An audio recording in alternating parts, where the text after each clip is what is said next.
Coming up to the front row today. Yes, sir. When you were in school, were you a front row sitter? Yes, sir. Or yeah, which you taught for years too, didn't you? Yeah, that's what I thought. Preschool and 5th and 6th grade. Yeah, I hated sitting on the front row. I hated sitting on the front row. Oh man, I always middle or back. That's where I like. No, I always want to be in the back because probably because I was getting in trouble, but or causing trouble. But I kind of see. I felt like when I sit on the front, there's stuff happening behind me, and I don't know. Like I want to be in on it, and I can't see it. For what? Yeah. I was probably 3/4, probably right here. So most of the time. That's my other thing. I'd either want to be at the very back and be the troublemaker, or be in the middle and be the troublemaker too. Because like in the middle, you're kind of the central source of it. There were some teachers though that were like really cool, and then you'd kind of want to be up at the front, close to the action. But Nope, never. I can think of one teacher. Even with the cool teachers, never. One cool teacher. I'm not saying that you were this way, but I was nosy. I wanted to know what was going on. Yeah. For some reason, that does surprise me. Oh, what do you mean by that? Yeah. Tell me- No, tell me I about was totally. I want to be in the middle, so I can whatever the gossip is, the Whatever's whispering or happening. whatever. I want to hear it. I want to know. Yeah, totally. Where'd you sit in class? Were you a front row sitter or back row sitter? Which one were you? Front. Were you? Yeah. I hate it because a lot of classes, because the last name Brown, if they ever did alphabetical order, I was usually towards the front. Nice. In front of the line. Could not stand it. Hated it. Hated it. Even in college, man, I would go the first class of the semester, every single class I went to, I would try to get there early to make sure that I got on the back row. And then That's the inevitably, only time you that just you had do these early. different teachers like, all right, we got alphabetical order. I never got anywhere early, so. Yep, exactly. Yeah. At church when I was a kid, though, I didn't want to sit in the front row. My dad used to talk to me. So if I got in trouble, we just lined up when we got home. Yeah. Nice. Yeah. No, I was back row at church if I could be too, though. Yeah, for sure. You can get away with more stuff. I was the distraction, Phyllis. Yes. That's the point. I'm with you though. The doors are open It's and not the that lighting the- changes a little bit. There's just enough you can kind of murmur back there and nobody else can Yeah, hear it's you. not just that there's too many. I was the source of them. I was the one distracting everybody else. I went to this church in South Louisiana, a little A-frame wooden church, and there was a Filipino family there, and they had a little boy called Mr. Clean. And during the service, he would crawl under the chairs, across the floor, run up and down. He wound up being a pastor. Well, there you go. See, As that's fit, what my running around the dad church. preached every Sunday. My mom was a teacher, so I'm the worst. I'm the combination of the worst. I'm a teacher's kid and a preacher's kid. Yeah. So It's I'm all awful. coming. everything. clarity. Yeah, all the negative connotations of those Both. two You kids. got them both. I have them wrapped up in me.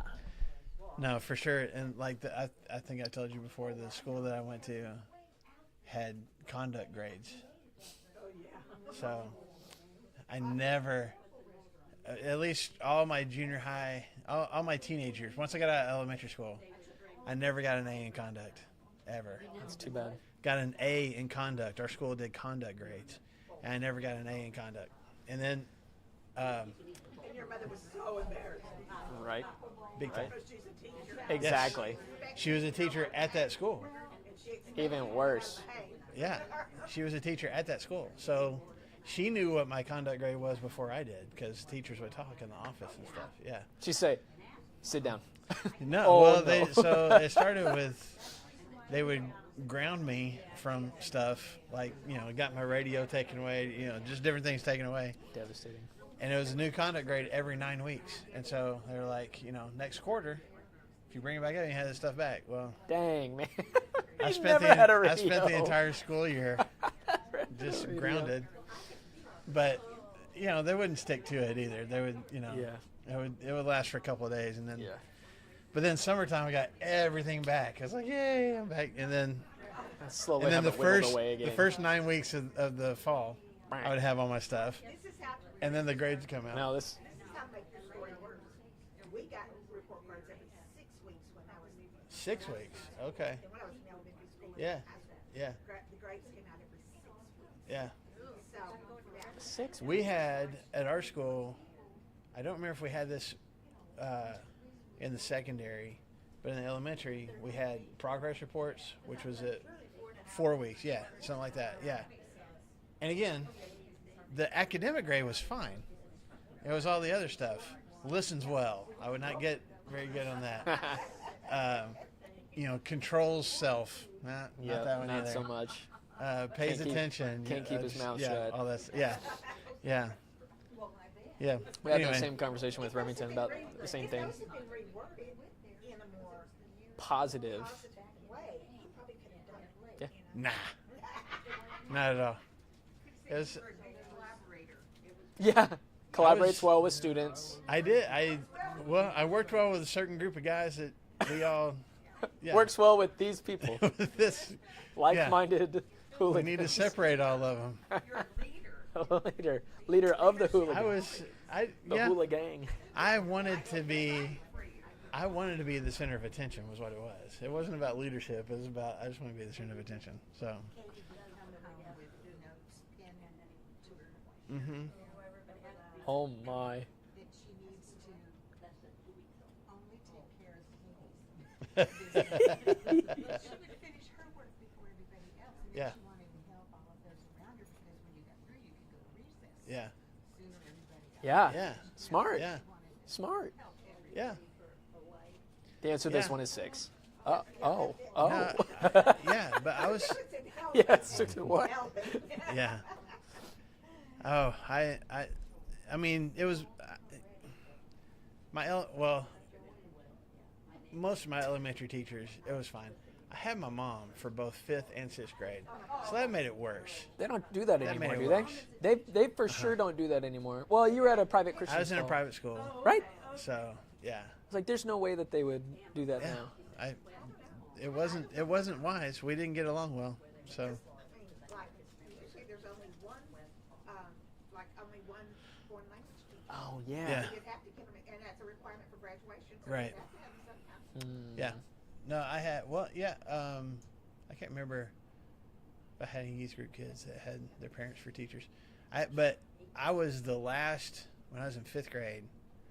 I was the last student that my mom ever paddled. Back when you could have paddlings in school, I got paddled my goodness. by my mom as in the role of my teacher. In So, 5th grade? Didn't go easy. 5th grade. 10 years no, old, 11 man. more. Yeah. It goes easy on you as she did the. Uh-uh. Did you get in trouble again? Uh-huh. Of course. Oh yeah. It's levels at that point. Yeah, It's for sure. You get home, man. Your Yeah, father knows I got about hu- this. I you're got in out trouble there. here. Then I got in trouble.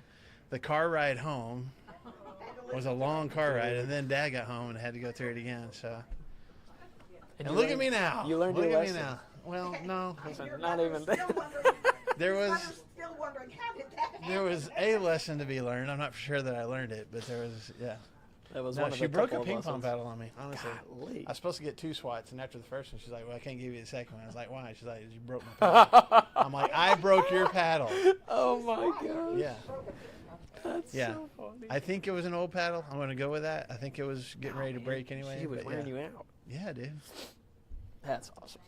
I wish I could say that was the last paddling that I got at school, but it was not. Was it maybe the last one by her? It was. I was the last student she ever passed. But I'm saying she taught for years after that. And yeah, she never paddled anybody else again. It was just me.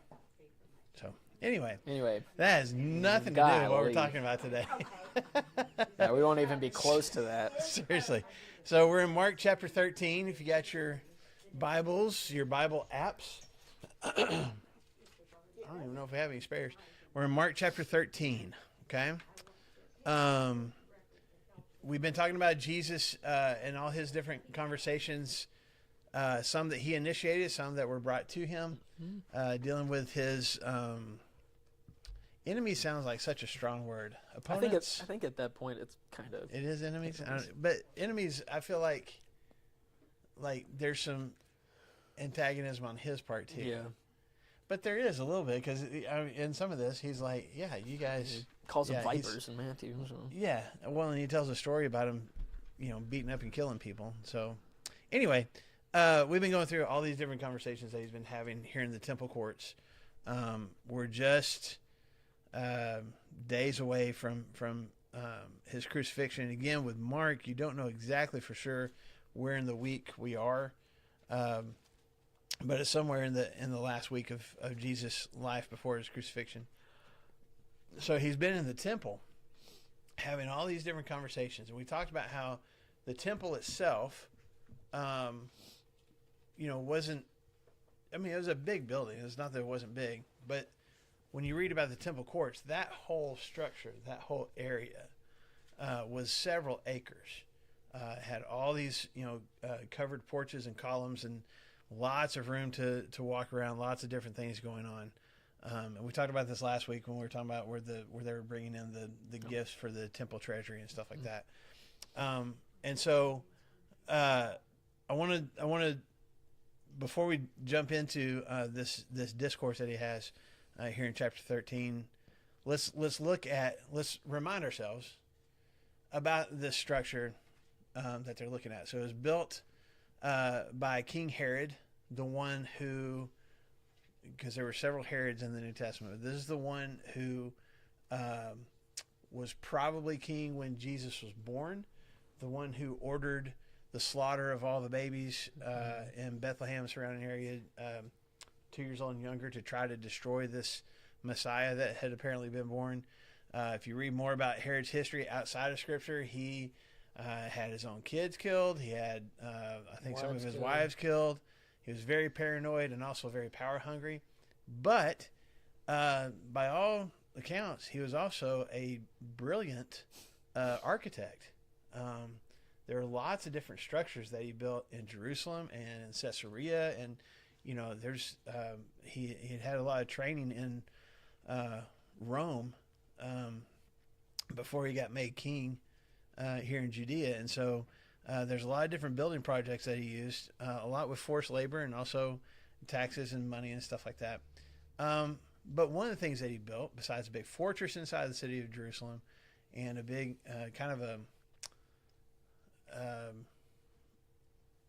royal retreat kind of place in the area of Caesarea, was the temple. Now, the temple had been standing since the Jewish people had come back from Babylonian captivity 500 and some odd years before Christ. Okay? And it had been repaired, had some, different changes here and there. But Herod took this whole thing to a different level and spent 27 years, I think, longer than that, building the whole temple complex. Okay, and so he restored everything with the temple. He put gold plating all over the inside and outside of the temple. He replaced some of the stones and stuff with his beautiful white marble. It's described by people outside of Scripture. When they would come to Jerusalem, you'd see the temple in the distance. It looked like a small mountain, snow-capped mountain, because of the white marble that was gleaming in the sun. And that was his purpose. It sat up on the highest point in the city of Jerusalem, so you could see it when you're coming from a distance. And then he built, again, this huge complex all around it. And the whole structure was this architectural feat that was the envy of lots of other countries at the time. Matter of fact, there were some people, even back at this time, that said we need to add this to the list of the wonders of the world. It was just a beautiful structure. So, I think it was finally completed in like 20-something AD. So as Jesus is walking around here with his disciples, this huge structure that they're in has only been fully completed for a few years, maybe a decade, but probably not even that long. It's kind of like the new Walmart home office area. It's still gleaming, and you can still see it up in the distance. But I'm saying, like, they started using parts of it before other parts were finished. Yeah. the temple was being used. It was in use the whole time, and there were different parts of the temple courts that were used at different times. But its final completion was about the same time that Jesus' ministry started, maybe a few years before when it was totally completed. Yeah. Okay. We got to, whenever we went overseas and went to go and see Jerusalem. When you were in college. Yeah, whenever I was in college, I can show, whenever we're actually at the Mount of Olives, I can show you guys some pictures. But looking at the Temple Mount, and the temple isn't there anymore. In fact, what we're talking about here, it was laid so low that they don't even know exactly where those cornerstones were. Like, that's how intense There's the one destruction retaining was. wall Mhm. and maybe Of a the few Temple Mount. columns that are Yeah. left. But just, this is the marvel of it, the white stones that they used. We went to this place, I think it was in the southern part of Jerusalem, called Solomon's Quarry. And it was the place where they went and dug out many of the stones and the rocks for Herod's, for this reconstruction and for this building. There was some of these blocks that were used that were as big as boxcars. And this is 2,000 years ago. Yeah. And to think of the brilliance that he must have had to be able to work that. And then the fact that they were covering it and inlaying it with gold and bronze and silver. The way that you described this mountain, he even extended the mountain. Like, there's one other guy, like, it only He came up built to some foundations to be and right stuff. here. So what other people would do, I don't know if you guys have little retaining walls. We live up in Bella Vista. You got retaining walls so that it can like hold up more structures. He built up more of the Temple Mount so that the surrounding courtyards can be like complete and be exact and stuff. Like, he built the mountain, part of the mountain that was there Well, to and make some that of those happen. blocks that they have found or that are still left, they're even talking about, like, if you don't have a big enough crane, even modern day cranes can't lift some of those rocks unless you have a big enough one. And they were And so it's so precise. so precise that if you can't guys fit heard a about piece of the paper through it. you've heard about the Eastern Wall or the Wailing Wall is what traditional people will talk about it. The traditional Jewish people will come and place their forehead up against the wall. In fact, whenever we went there, we had to have protective head Yarmulke. coverings, yarmulkes, to come and place our hands on it. Even after 2,000 years, the seams in between these stones were so fine that if you had written up your prayers and were trying to put them into the seams, it was almost impossible. Like, this is how grand and how incredible that this place. So this is the whole structure that Jesus has spent this last weekend. Why would Herod do that? Well, a couple of reasons. One, we talked about the question being, why would Herod go to this much trouble? One is, probably the biggest one is his own ego. His name and to be able to notoriety. go, look at what I built. The second one, and not a distant second, like right behind it, is to make the people happy, because he was such a brutal, really a dictator, the way he ruled. People generally hated him. Also, he wasn't Jewish by blood. Yeah. His family, either his dad or maybe his grandpa, had converted to Judaism in order to be made king. And so He's the king of the Jews. yeah, he's the king of the Jewish people. And He's so not a Jew. and so for him to be as just mean and ruthless to the people that he was ruling over and not be Jewish, they hated him. How do you gain people's favor? You build a structure that they can all be proud of and worship their God. Okay. And that you have deep Now reverence for, that other nations will look and be like, wow, Yes. have you seen the temple? And so there's the some Jewish pride. people will be like, our God, as we have always said, is better than everybody else's God. Look at our temple compared to the temples of these other nations. So Even crooked sticks can draw straight lines. nice, I like that. It wasn't so much that he wanted to. It wasn't out of devotion to God. It was very self-serving. Very much so. Yep. But just this marvel. And I don't want us to look away from the fact that it had gold all over it Yeah. and silver all over it. So people are walking in, and you're like, whenever you're walking around, I guess the Walmart home office, and you're like, you're blinded by the sun coming Reflecting off off the glass and reflecting off the stuff, glass yeah. and stuff. the same thing is happening, but it's gold and silver and bronze as you're coming into the temple and stuff. Well, Covered this beautiful marble. Some of it. not all of it. Yeah, but it wouldn't be certain parts of completely it. wrapped, but yeah. There were just big gold plates or bronze Yeah. plates over different parts of it, and especially on the inside, which not everybody was allowed to go inside. But when you went on the inside, you would see, gold ceilings basically and things like that. Hmm. So this is the structure, okay, and it's like Brandon said. All we can really go on nowadays is descriptions of it because we don't know exactly for sure. The same kind of thing as the Temple of Diana or Artemis in Ephesus. Like you go on what the ancients said it looked like because there's so little of it left to know for sure. Yep. So everybody got that kind of picture in mind. All right, look here in chapter 13.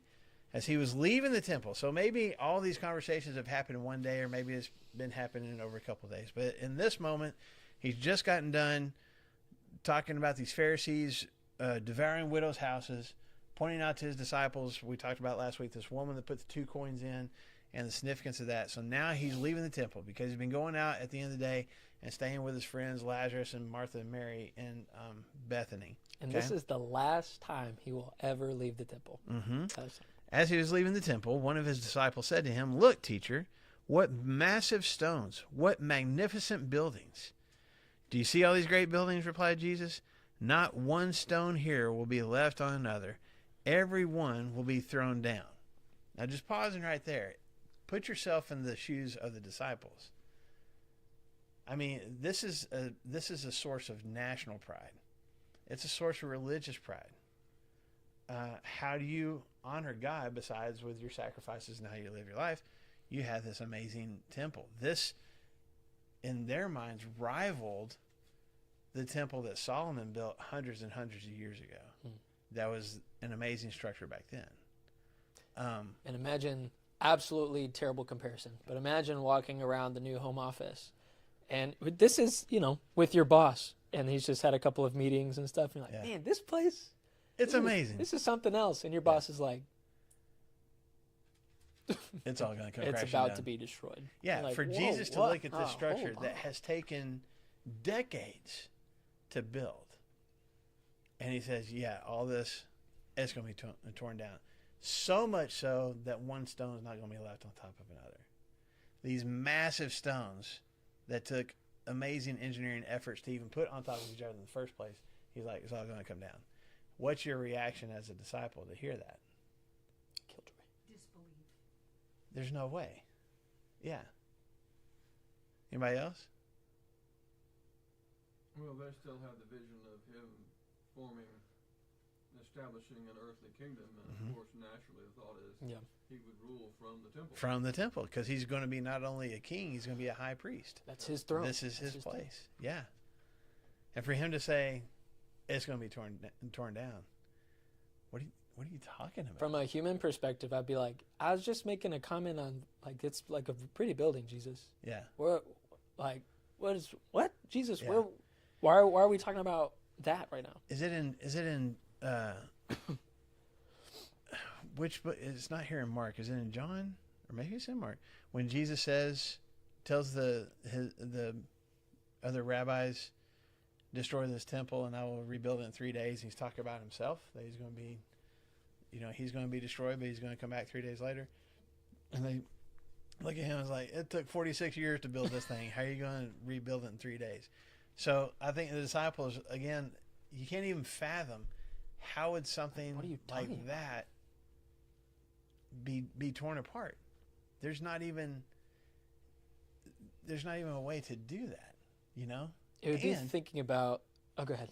No, you go ahead. Now, just one of our national monuments of how devastating that it would be to our country to watch these buildings that have been a part of our heritage and a part of who we are, and looking back into history, and here's an actual monument to remind us, and just think, whoa, those things are gonna be gone Yeah. and won't be here anymore.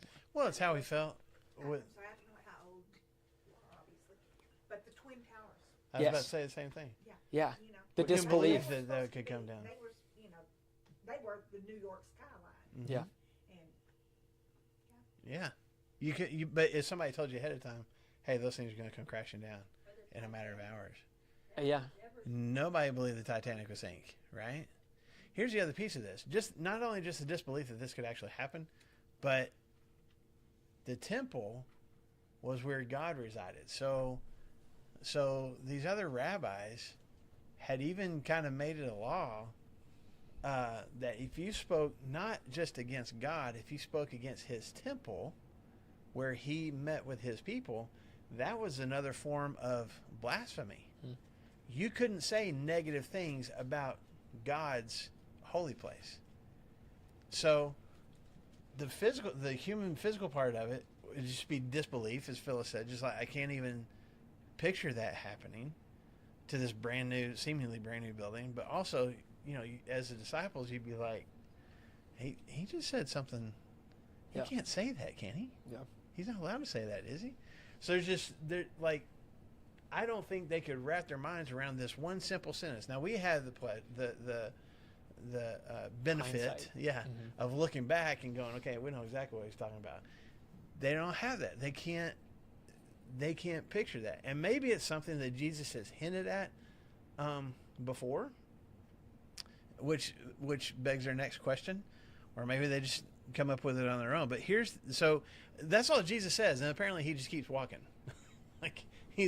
It's all going to get torn down, and he just keeps walking down the road. And I think this is one of those times again where the disciples are probably following behind him, going, "What is he talking about?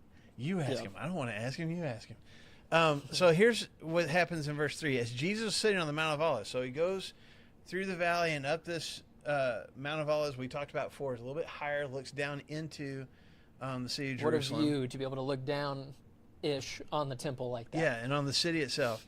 As he's sitting there, Peter, James, John, and Andrew, so the two sets of brothers, come to Jesus and they ask him privately. Verse 4, tell us when will these things happen and what will be the signs that they are to be fulfilled. So what's their question? When? Okay, you just said all these things, this whole thing is going to get torn down. When's that going to happen, and Tell us.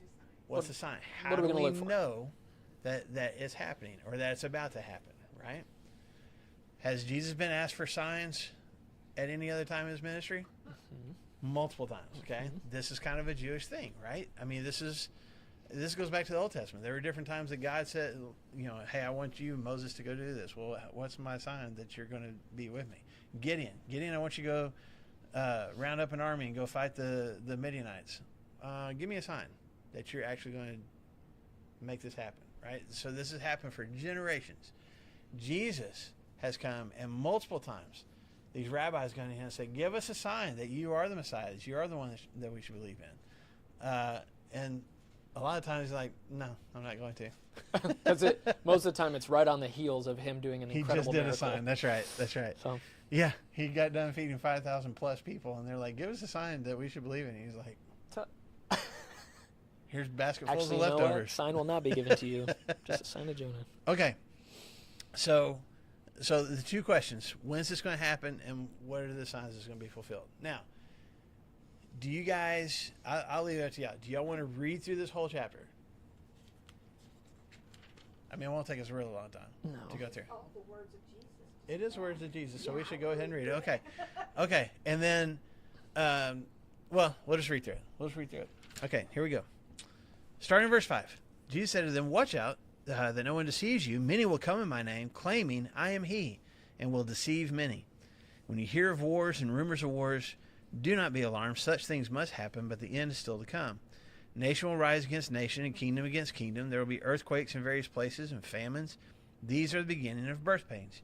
You must be on your guard. You'll be handed over to the local councils and flogged in the synagogues. On account of me, you will stand before governors and kings as witnesses to them.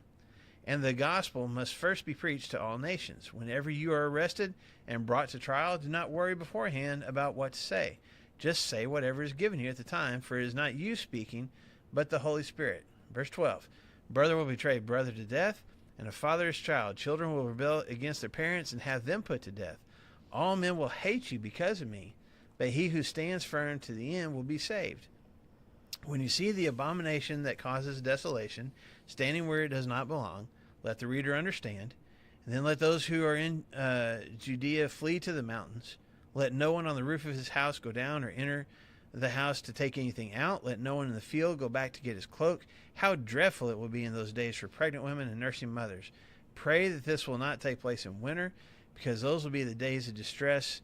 Those will be days of distress unequal from the beginning, when God created the world until now, and never to be equaled again.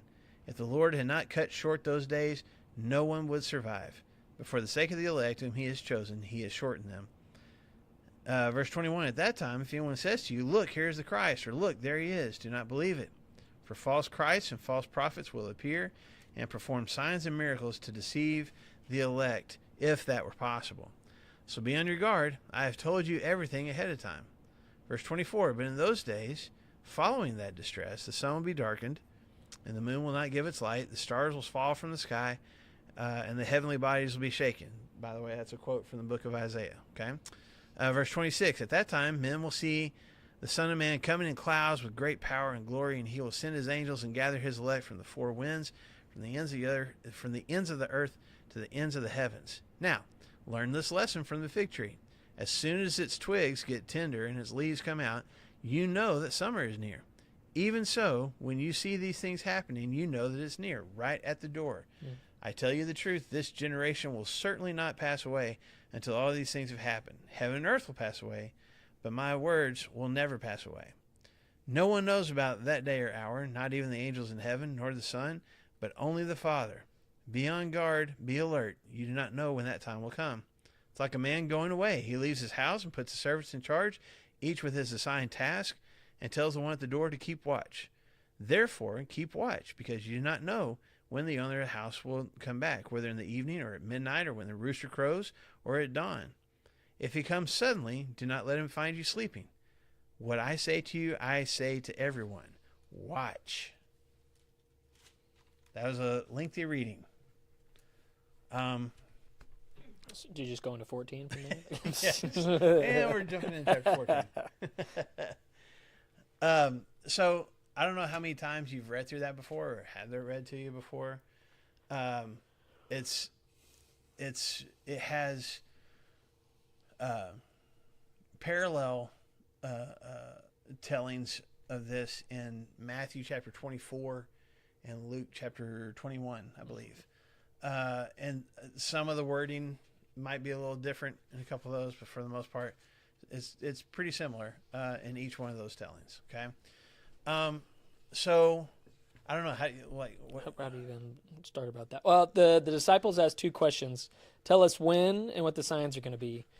And here's his long answer. Yeah, and Jesus, give me a date and hey, there's going to be some rumblings, and then you'll know. Yeah. And he's speaking to them, but he's speaking to us as well. And I don't know. It's hard because I feel like a lot of these verses, some of these verses are some of the hardest ones to wrap our minds around. There's this one theologian that said that a fool would say, I know exactly what all this means, because it's trying to fit heaven inside your head. And he said, whenever you try and do that, your head bursts open. I was like, oh, okay. He said, instead of trying to fit all of that heaven in our heads, we should just try and put our head up into the heavens and kind of look around real quick and say, oh, okay, and be encouraged. Yeah. And that's what Jesus is trying to do. He doesn't give them a specific, August 12th on this day, but what he is trying to do is kind of what the book of Revelation does of, this is really confusing, but listen, here's the encouragement behind those things. Because he says a couple of times, but the one who endures to the end will be saved. But be on guard. I've told you these things beforehand so you know what to expect. Look, keep watch. Watch these things because I've told you before. So this whole passage and the version of it in Matthew and Luke are somewhat, I hate to use the word controversial, different opinions on what Jesus is actually getting at here. Okay, so the two prevailing schools of thought are either he is talking about and giving signs for whatever day it is when he comes back again, and so there's a lot of there's folks who take a lot of the symbolism that Jesus, a lot of the pictures that he paints in this, and compares it to some of the things that John says, some of the visions that John was given in Revelation, and there's some, and also pointing back to some of the things that Daniel said hundreds of years ago before Jesus, that seem to point to end times, end of the world, Jesus' return as well. And so that's one way that you can look at this. And this when it talks about, false Christ coming, there's people that compare that to the Antichrist, that they believe this figure that's going to come, that there's earthquakes and famines and destructions that's going to take place. In the same way, some of y'all were here when we went through our study of Revelation, and some of the pestilences and things that John had a vision of, with these beasts that were going to come and deceive people, even deceive the saints, and these wars that were going to take place. The disease is going to be rampant, and all these being signs that the end times were in the process of happening. Okay, and so there are connections you can make. There are lines you can draw. It's hard not to. The other prevailing thought is that Jesus is not speaking that far into the future, but giving signs of the eventual destruction of the city of Jerusalem. And so, to give you all a little bit of history, I won't go too far into the weeds here unless y'all want to, but to give you a little bit of history, Jesus is speaking these words roughly, the early 30s, not like the literal 30s, Literal. AD, okay? And somewhere, what's referred to as the great, either the first of the great Jewish revolt or the first Roman Jewish war took place between 66 up to about 72 AD. And somewhere around the year 70 is when the Roman armies, led by a guy named Titus, not the Titus that we have in our Bibles, different guy. This guy's more ruthless. He led his armies in, and it didn't happen overnight. It was this long, drawn-out thing, but they laid siege to the city of Jerusalem and ended up knocking down different parts of the walls, and eventually got to the temple itself and completely destroyed it. And then also went through the rest of the city and destroyed almost all the buildings, all the structures. And so there's a lot of, again, the imagery that Jesus talks about here that you can draw lines to and make connections with about the destruction of the literal destruction of the literal city of Jerusalem, roughly 40 years, 35 years after Jesus makes these statements. And essentially ending the age of Judaism till that point. Right, because that's after that happens, so many of the Jewish people, it's called the diaspora. They completely disperse, either being on the run or they are captured by the Romans and sold into slavery into different parts of the Roman Empire.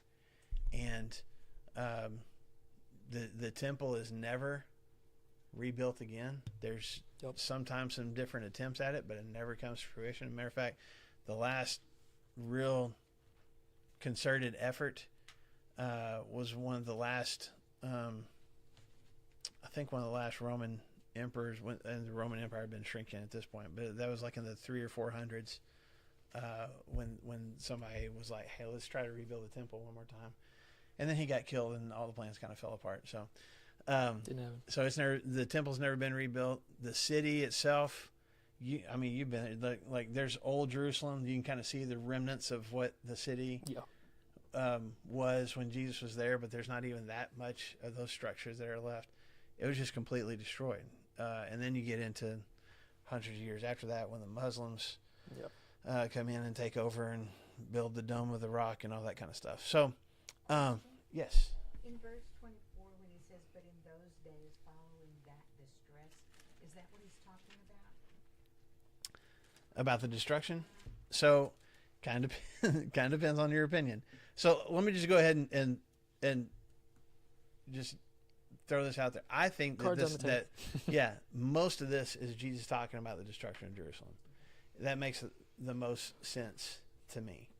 So to answer your question, if everything from verse 5 to 23 is describing, hey, here, what was the question? Yeah, when's it going to happen? What's going to be the sign? What does Jesus answer? Here's the signs to watch for. When you see these things happening, know this is like It's imminent. what were they asking about when it's going to happen? That was a terrible way to ask that question. What? The temple was going to fall. Okay, Yes. because what did Jesus say first? Not one stone's going to be left on another. So then, what is their question? When Okay. is that going to happen? When is what going to happen? When are all the stones not going to be left one on top of the other? So I think that's the question that Jesus is answering here. To your question, Phyllis, but he said, in those days following that distress, the sun will be dark and the moon will not give its light. The stars will fall from the sky at that time. Verse 26, at that time, men will see the Son of Man coming in clouds with great power and glory. I mean, you tell me, I feel like that is pointing to a future time. Like, we're going to have this destruction right now, but at a future time, after this has happened, and he doesn't say a month after, a year after, it's just after those days, there will be a time when you see the Son of Man come in glory. And I do think that piece may be pointing to the second coming. The hard part about prophecy, as you and I fumble through it and trying to get heaven into our brains, or as we look into heaven, is that with a lot of the Old Testament prophecies, and you look at how Jesus fulfills some of those things, you see that it's like fulfilled like immediately by some certain circumstances, but then is also fulfilled ultimately later on, like Isaiah's the virgin birth, right? So we know that's the Christmas. That's the Christmas. He's talking about Jesus. Yeah, we're talking about Jesus. But the interesting part about that is looking at the ancient Hebrew and what was happening to Isaiah. That also happened to him. His wife gave birth to a son. Gave birth to a son, which ultimately showed what was the significance of this. It was a king's reign that was coming to an end. I can't remember. It was the a king context. it was the king of Judah was Ahaz, that was being surrounded by Israel and Aram and was about to be destroyed. And he's like, Isaiah's like, hey, this time next year, these, you're not even gonna have to worry about these two kingdoms. Here's the sign. And Right. he says, And the virgin will be so with child. back in Isaiah's time, that was answered. But then we also look and see how that was a Also Christ, answered. also answered. There's a specific word for when prophecies are fulfilled multiple times, like ultimately. And so you could take Marshall's specific view, which I think the same. I think we're on the same page of that. This points towards the temple, but you could also say, well, look at all of these things, and those could have happened whenever the temple was destroyed. But spiritual aspects of those things could also be pointing towards the end times, like Revelation. We're talking about what's happening at the end of the world, and so it's tough because that's why this one scholar said it's a fool's errand to say I know for sure exactly how this is going to work, because you can kind of hold them in open hands and say, well, I think that this has already been accomplished. Yeah. But could there also be elements, just like Marshall said, towards the future? If the Son of Man hasn't come, if Jesus hasn't already come back, then that must appeal to something in the future. Yes, ma'am. Were the disciples still alive, like when the temple was? Some of them would have been. Yeah. I was trying to figure my dates. Some of them would have been. And when he says, this generation will not pass away, But I didn't know if the disciples themselves. Yeah, I think So- those are teenagers. And how old were they because they were young? anywhere from probably 16 or 17 up to, early 20s. Yeah. Somewhere in that And then when they range. passed, they were. James wasn't alive because he was killed by Herod. Yeah. Right. He There was were gone. different ones that had died by the time. I mean, tradition says that both Paul and Peter were killed by Nero. Well, Nero kind of he didn't launch the destruction, the battle with the Romans or the Jews, but he was sending troops that direction. He was poking. But then he ended up getting assassinated, and so I'm saying there's this whole other history. The guy that basically started, his name was Vespasian, and he's the one that started moving troops down through, modern day Syria, but south into Galilee and destroying town after town after town, and establishing supply lines for his army on his way to Jerusalem, because the Roman Caesars had enough of these Jewish people, and some of them, there had been a general that had tried to attack him before, and they actually stood up to him. They actually defeated his army, stole some of his military equipment, and put it in Jerusalem to defend themselves. There was a governor similar to the role that Pontius Pilate had played years before. His name was Florus, and people hated him.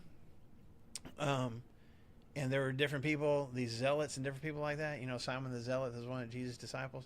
These zealots were encouraging people like, hey, we need to rebel against Rome. God is on our side, and we need to rebel. And Florus, idiot that he was, decided this is the best time to not only tax people, but to collect all the delinquent taxes that people haven't been paying. These Jewish people haven't been paying enough taxes to the Roman government, and I need to get that taken care of. He thought, I'm going to flex my muscle a little bit and get these people under control, and he actually threw gasoline on the fire. Yep. Because the other thing that he did in that was he went into the temple and took gold and silver out of the temple treasury as taxes for Caesar. Well, now everybody's like, you know what, the zealots are right. And so he had to run for his life. They take over the city, and it kind of snowballed from there. I know that's a really long answer to your question, but I'm saying that was all happening around 66-ish, which is about the same time that Nero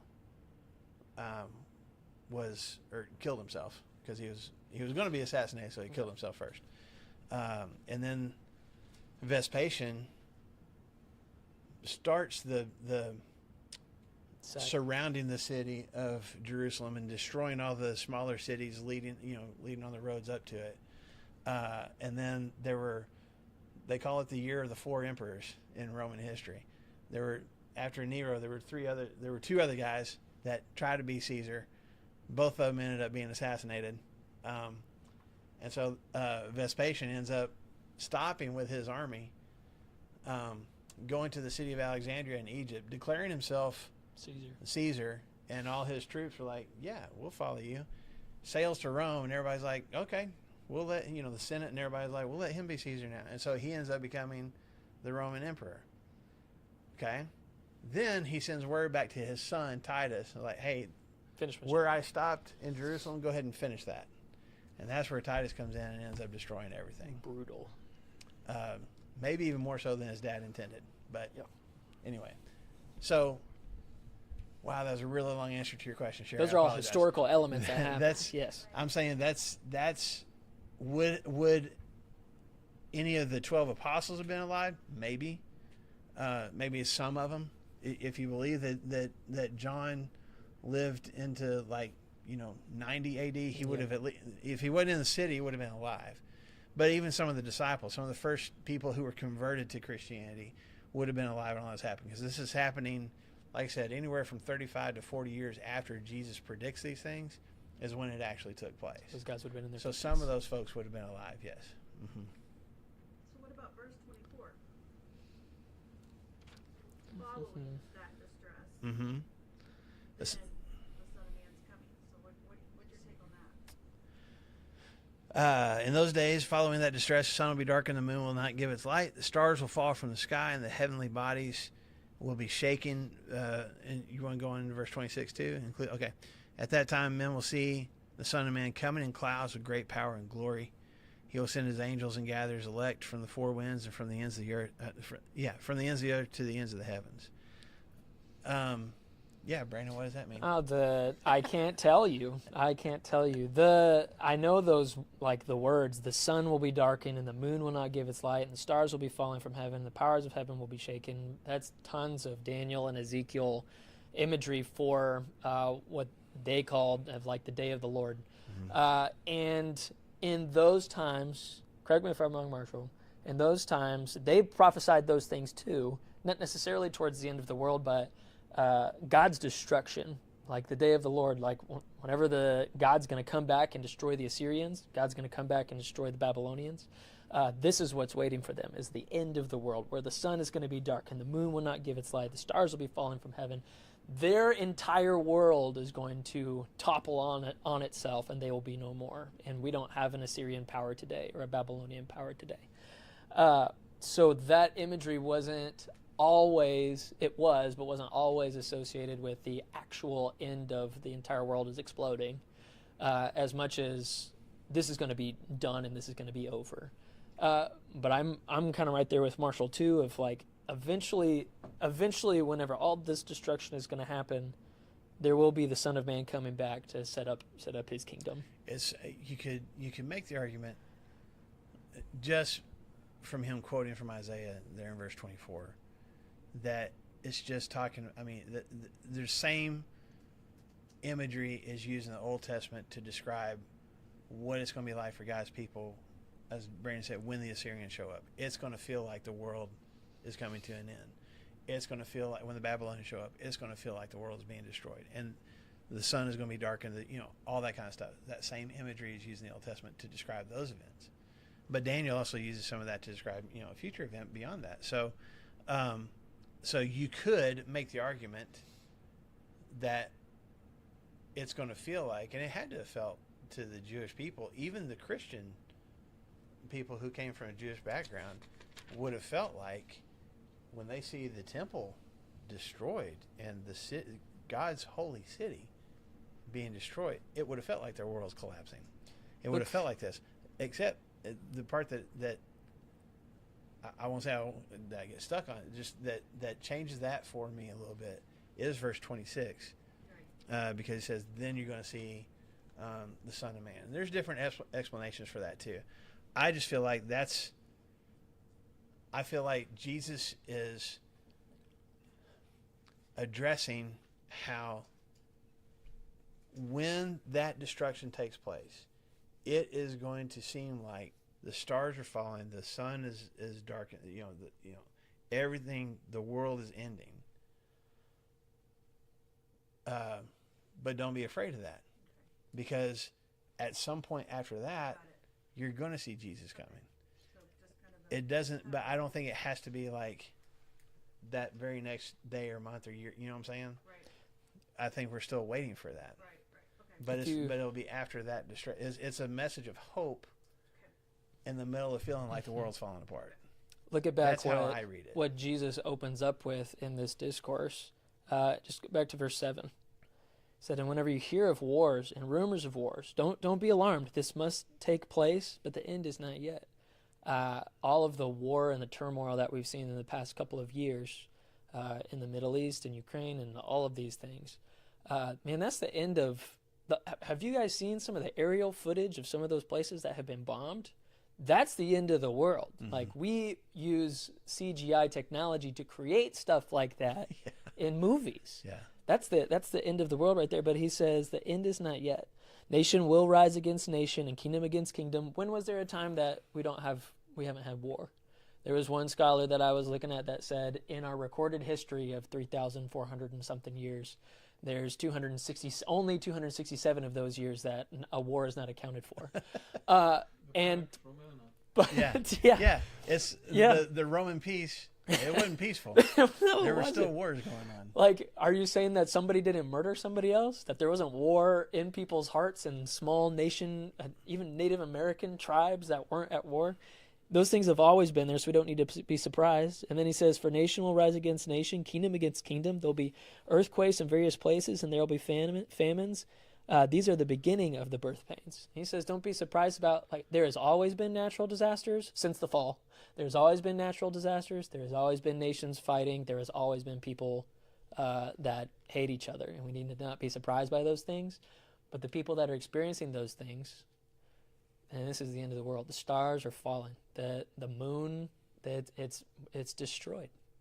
Pestilence is all around. I think it's also important. Hold on, just a second, Sherry. I think it's also important, and I need to do a little more study on it to see what the actual, adjectives and adverbs are here, and pronouns and stuff in the original Greek.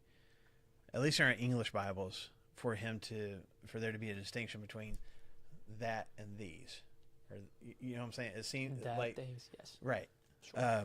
because I feel like he says, in those days, at that time, you're going to see the Son of Man coming. But These are then the he beginnings. says, this generation is not going to pass away until all these things. Well, I feel like Help me figure it out. we're talking about two different things here. Okay. Which, again, is why I think he switches gears a little bit. Again, in verse 32, no one knows about that day or hour. Which one are we talking about? I think he's back now. When the Son of Man comes, nobody knows when that day or hour is. I don't even know when that is. Wow. Yeah. That's what Jesus is saying. No, that's what Jesus is saying. I don't either. Jesus didn't, and I don't You either. also Temple don't has know. to be rebuilt. The temple has to be rebuilt, right? For the second coming to take place, There's a lot of there are that think people so. who think so. I don't think so. But Man, that's all the. but that gets back into our Revelation study and making the connections there. I don't think that in answer to our question, going back to looking at this as connected to Eschatological. end times, there is a thought, and you can find scriptures to support this, that one of the final things to take place before Jesus returns is for the actual physical temple to be rebuilt in Jerusalem, so that he comes back to where that space. God's presence was in Jerusalem originally, there in the temple, and reigns Which is from there. why there will always be unrest in that particular spot, because there's 4 different groups that want to claim that space as the holy spot. And right now, with the Muslims having the Temple Mount, the Jewish people want to take that back to begin to build this so that Jesus will come back. There's The Christians want it too, that's all there. but Who's the fourth? yeah, I'm trying to think. it's I think maybe it's just 3. I'm not sure. I think the the city the is Muslims, divided the into Christians, 4. and the Jews want it for sure. I think that the city is divided into 4 Yeah. 4 groups. I'm not sure though. Me personally, I don't subscribe to that. I think that Jesus is talking about. I think that everything, all the imagery that he gives here, for the most part, is talking about the destruction of the city of Jerusalem. Even the famines. When he talks about there's famines, there's gonna be wars and stuff like that. Well, read the book of Acts. There was a huge famine that came through. That's why Paul is talking to the Corinthians about coming to get a collection from them and going to get a collection from the Macedonians, because he's collecting money to take back to the church in Jerusalem to help the people who are dealing with a famine. When you talk about, wars and rumors of wars, I just said there's one year where there were 4 emperors in Rome. Like, they're all fighting against each other. Even in the city of Jerusalem itself, this is one of the detrimental things that happen as the Roman armies are surrounding the city of Jerusalem. There's 3 different factions inside the city itself. 3 different groups of Jewish people that are all laying claim to being the main general to help defend the city. They end up fighting each other. They end up it's Jews killing Jews inside the city while the Romans are building walls and siege ramps on the outside. And matter of fact, there's one group that ends up, they had this massive store of grain and supplies just in case the Romans ended up trying to lay siege to the city. And one of these groups ended up setting fire to it so that the other people couldn't have it. And just, Just people. so when Jesus says children are going to rise against their parents, and parents, siblings are going to turn each other in, that happened to the Christians. There were some of their families that turned them over to the synagogues. But even leading up to the destruction of Jerusalem, there are people who are wanting to leave the city, and they're being turned into, like handed over to some of these other groups to be assassinated for traitorism. You don't leave the city. You stand here and defend the city of God. You don't try to get out. So when you read through all the details of the 4 or 5 years leading up to the actual destruction of Jerusalem, it fits a lot of what Jesus says here. And I think not that there weren't any Christians in the city of Jerusalem, but I think scholars have even determined there weren't a lot of them. Like a lot of the Christians back in this time when Jerusalem was destroyed found some way to get out of the city because they were watching, because they saw the things that were happening. Sure, you had your hand up a long time ago. Understand on verse 17. Why? How does that fit in with the rest of it? How dreadful are Jerusalem's days with pregnant women and nursing mothers? So It won't be winter. How's he tying that in? So, as if he's talking about just the destruction of the city itself, there was a limited amount of time to get out of town. That's why he says stuff like, whoever's up on the roof of their house doesn't need to go back in the house and start collecting a bunch of things. Get out of town. If you're out in the fields, leave. Don't go back in the city and get anything. Just go. You need to get away, because the Roman armies came from 3 different directions to eventually attack the city of Jerusalem. They came over the Mount of Olives. They came kind of from the northwest and directly from the north. I don't know if you guys remember, we talked about the city of Jerusalem before. It's kind of on this, you call it a mountain, but it's surrounded on 3 sides by valleys. It kind of sits up on a hilltop, and which made it naturally hard to attack, from other armies. The best way to come at it was from the north. Well, we talked about when you come on the Mount of Olives, the best way to come in the city was kind of from the north, coming around the Mount of Olives down to the north. You come from the north to where the city of Jerusalem, I guess, is kind of a flatter area. You're not having to cross valleys and stuff. Same thing from kind of the northwest. So Jesus is saying, when you see the destruction coming, get out. Well, he's not just saying, like, get a few feet outside the city walls. He's like, get out of Judea. Go miles away. How hard would it be, especially back in this time when they didn't have vehicles and air conditioning and water supplies and stuff like that, for a pregnant woman to hustle down the road so she doesn't get overtaken by an army? It'd be incredibly difficult. Nursing moms taking care of their babies. I mean, if I'm fleeing the city with my teenagers, I'm going to get further down the road than Brandon is with his. You will. With his toddler and little baby and little elementary kids. We just move faster. So that's what he's getting at there. It's like, it's just going to be it's going to be an awful time, and it's going to be worse for people who can't get out, or at least can't get out quickly. Well, and then I kind of laughed. He said, pray that this will not take place in the winter, because just think how much That'd be worse. it would be. Because you don't have any kind of where are you going to get when the winds blow? How are you going to provide for yourself when nothing's growing? When any animals are hibernating and things like that? There's just not enough to forage for during the wintertime. So, man, that time went really fast. I didn't realize we were at the end of class. What's the positive spin on all this, Brandon? I would be a fool to tell you. No, I just looking through all of chapter 13. There's lots of scary stuff for these guys in particular. If you guys subscribe to what Marshall and I think about it being just about the temple, at least that's the first destruction of Jerusalem. Destruction of Jerusalem. Then this is a really scary spot for them too, because these are just teenage boys, early 20s. Like, they will see, some of these guys will see this happen. And I just looked through and I tried to underline every single time that Jesus offers encouragement, and all the times he says, "Hey, listen, like, if not encouragement, guys, look, you've got me with you right now, and my words are not going to pass away, and I am telling you what to look for, and I'm telling you to watch and be on guard and look and see, so that you know whenever these things are going to happen.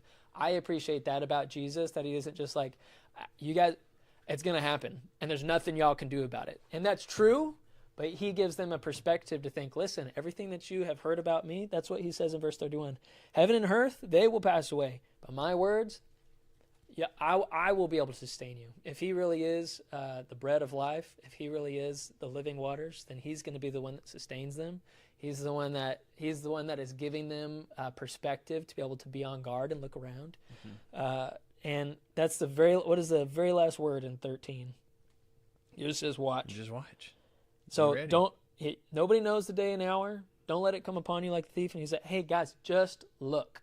And for us, if we just take all of this like, oh, this is some scary stuff, we just need to have eyes. We need to not be asleep. We need to have eyes and realize that these things have happened since the beginning of mankind. Right after the fall, these terrible things have happened, and we don't need to be surprised by them.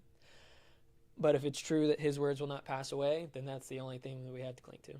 Well, and the other piece of it is depend on like the other. I'm agreeing with everything you just said.